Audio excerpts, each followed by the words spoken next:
কথায় আছে নিজের কবর নিজেই খোঁড়া। এবার আক্ষরিক অর্থেই সেই কবর খুঁড়তে গিয়ে বিপদে পড়লেন ওসমান হারুন নামের এক মাদ্রাসা শিক্ষক। এদিকে খোদ মাদ্রাসা শিক্ষকের মৃত্যুর আগে নিজেরও স্ত্রীর কবর খুঁড়ে রাখার ঘটনায় মিশ্র প্রতিক্রিয়া জানিয়েছেন এলাকাবাসী। বিস্তারিত প্রতিবেদনে। ঘটনার স্থান লক্ষ্মীপুরের চন্দ্রগঞ্জ। ইট, বালু, রড আর সিমেন্ট দিয়ে গড়া হয়েছে একটি পোক্ত নির্মাণ। ভেতরটা দেয়াল দিয়ে পাকা করা। কাছে গেলে বোঝা যায় এটি আসলে কবর, তাও পাশাপাশি দুইটি।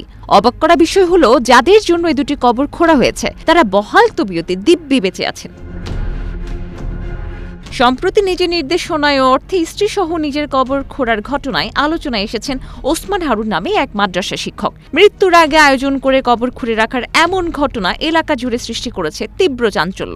আশেপাশের এলাকা ছাড়াও দূরবর্তী স্থান থেকেও লোকজন খুঁড়ে রাখা এই দুটি কবর দেখতে আসছেন। তবে কবর খুঁড়ে রাখার ঘটনা নিয়ে এলাকাবাসী জানিয়েছেন মিশ্র প্রতিক্রিয়া।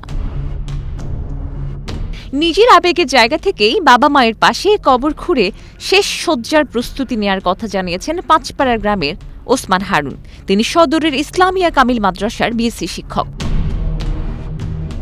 স্থানীয় রাজমিস্ত্রি দিয়েই ওই কবর খোঁড়ার কাজ করেছেন তিনি। পাশে স্ত্রীর জন্য বরাদ্দ হয়েছে আরও একটি কবর। দুই কবরের দৈর্ঘ্য 15 ফুট। আর এর ঠিক পাশেই টাইলসে মোড়ানো তার বাবা মায়ের কবর। কবরস্থানের পাশে পাঁচপাড়া বাইতুল আমান জামে মসজিদ ও একটি নুরানি মাদ্রাসা রয়েছে।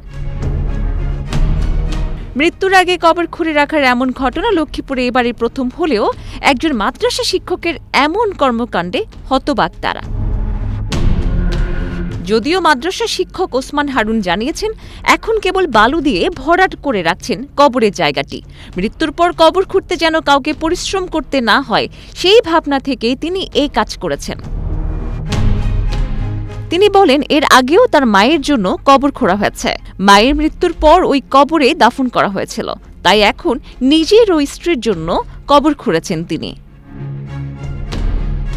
মৌসুমী মৌ, প্রবাস খবর।